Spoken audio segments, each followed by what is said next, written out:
Hello and welcome to another video about some Imperator Rome news. So in the last video that I did, we were looking at the changes that are coming to loyal cohorts and how they will now be able to be disbanded and what happens to them there. So there's been a few questions asked in this thread about that, and Johan has gone into a little bit more detail, so let's have a look at that right now. Cohorts loyal to a rebel commander but not in their current army will be disbanded at the start of a civil war and turned into a veteran cohort for that commander. So basically that means if you have loyal cohorts that are not loyal to their current general and they're loyal to another general, then as soon as that civil war potentially breaks out, your loyal general will lose his army because they will then get, given to the rebeller, the guy that's rebelling. Like I said, the rebeller. So that's something to keep in mind. And the reason that they're able to be under this new general is because you can now move regular cohorts loyal to a character to another unit, and you can merge them, split them, transfer them, and detach them, etc. Which is great. This is fantastic. As I said in the previous video, one of the big problems with the events that you get that give loyal cohorts to a commander is they screw with your system. It would be great that even if I don't have to disband them, I can split them off and move them to another general, make a new army out of them, etc. That's really handy. A lot of people were asking if they could split them, because another big problem with armies that are loyal to a new general is that it was very difficult to use them offensively without suffering a lot of attrition, because you generally want to split up armies to carpet siege, and you couldn't really do that when everyone was loyal, but now it seems like that's going to be possible, so that's fantastic. On to some other stuff as well. I missed this one before, so let's have a look here. Small tease for what we've been working on in the Cicero update, and here we can see that there's a button that lets you do manual trading.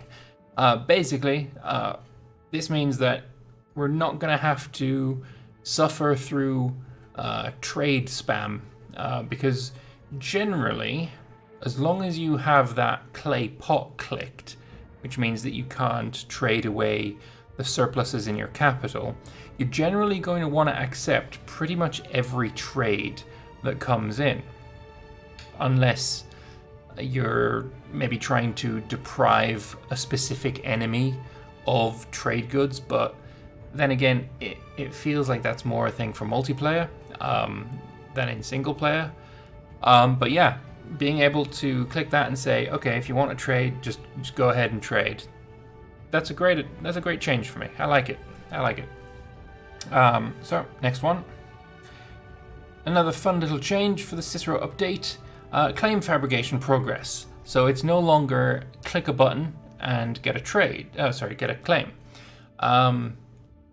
There's been a little bit of, shall we say, negativity, or not really negativity, but questioning about this one. Mostly due to, the game is quite short compared to other Paradox games. So having claim fabrication be instant was a way of being able to expand without running out of time. I don't know if I entirely agree with that, because for one, you should be able to fabricate on somebody while you're at war with another guy. Two, there's multiple ways of getting claims that aren't using, fabricating claims. You can always do a no CB war, which is still not as painful as it is in EU4. There is the Summon a War Council that can be used, although I don't think Republics get that. I might be wrong on that one. I haven't played a Republic in Pompey yet. Either way, I don't see this as a big problem, and I think it's kind of fine. You can see there it is affected by ruler charisma and aggressive expansion. Whether aggressive expansion is going to make it go faster or slower, I don't know. Right now it is at +0 from 0, so it's anyone's guess. I could see arguments for it going either way, to be honest. So we'll have to see about that. One thing that I did think is perhaps this is going to be different for the different styles of government. So with Rome being a republic, and obviously that is the only screenshot we've got of this system right now, with Rome being a republic, maybe claim fabrication is a thing for republics, but not for tribals. Maybe tribals have to stick to their organized council thing, or maybe they get something different, or maybe claim fabrication has a few different modifiers for if you're a monarchy or if you're a tribal or etc. I think they could definitely make some changes between the government types using this. So we'll see what they do with it. We'll see what they do. Next one, another user experience convenience added for Cicero. Yeah, detach damaged ships. Makes total sense, especially considering there is the naval actions that damage your ships. It'd be great to be able to just, click the button, do that naval action, like, breaking the walls or taking a city, and then immediately having those ships detach and go and repair it again. That's good. I like it. If it's automatic, like in EU4, where the ships will then rejoin the fleet, that would just be perfect. There's no reason to be against this. That's just user experience positive. Now onto the main meat of this video. We have more buildings. How lovely is this?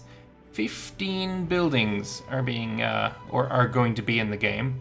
So what have we got? We've got training camps, fortresses. Those are already in.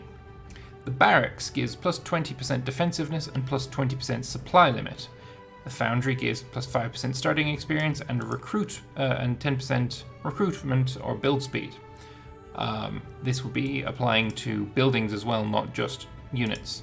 Marketplace gives plus 33% commerce income from the city. Town Hall gives tax income. The court gives monthly loyalty. The academy gives research points and pop promotion.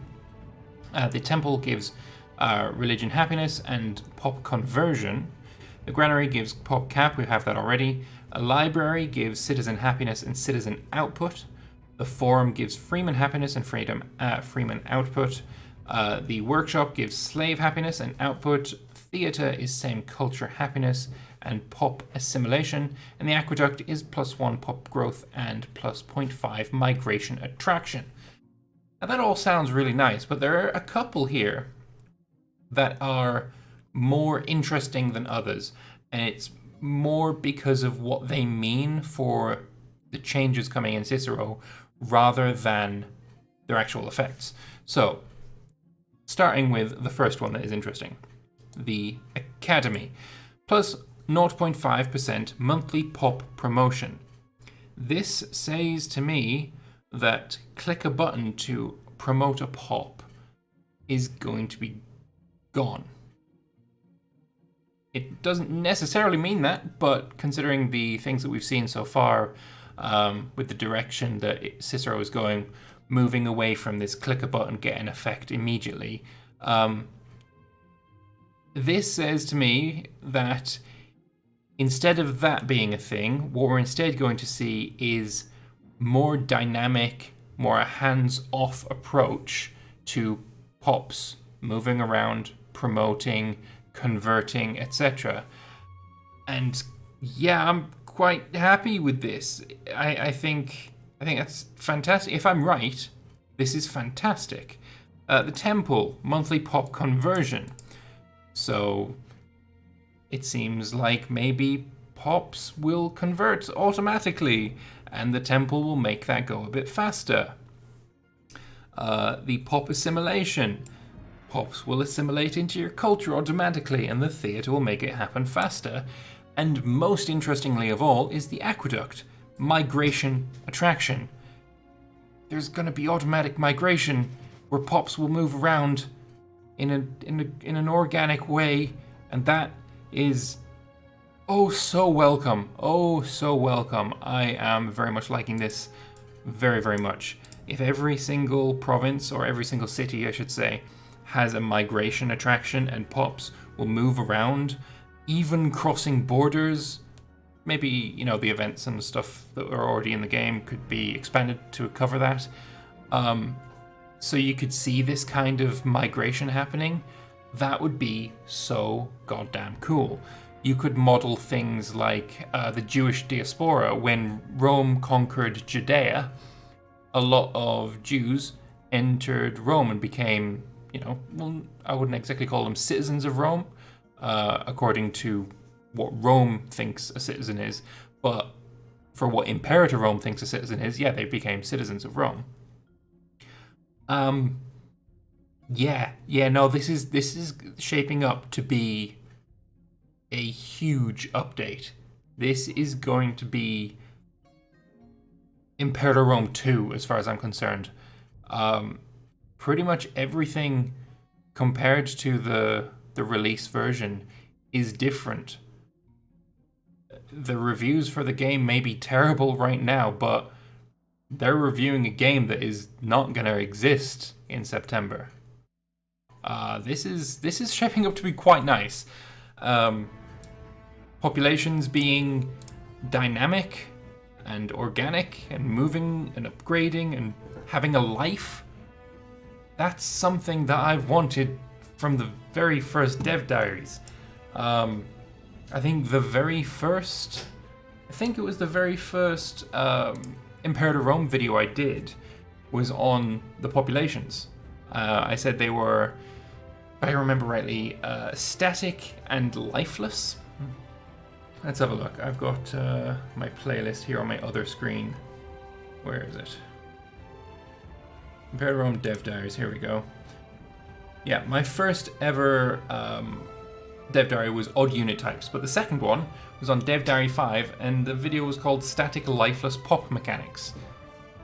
If this is what we had in the release version, that video title would be something very, very different. I'm super pumped for this. So tomorrow there is going to be a Dev Diary, and it will be the major changes to the pops. So we can see already, or we're getting hints of it. And look out tomorrow, because I will definitely have a video on this as well. Let's just have a look at that picture again. Foundry will cost 41 ducats. Also, buildings are also going to be cheaper, or maybe each building is going to have a different cost, I imagine. That's real nice. That is real nice. The ruler finesse is going to affect that. I like it. I definitely like it. Results: starting experience, ship recruit speed, and cohort recruit speed. It says actually nothing about build speed there. So I wonder if that's actually not a thing.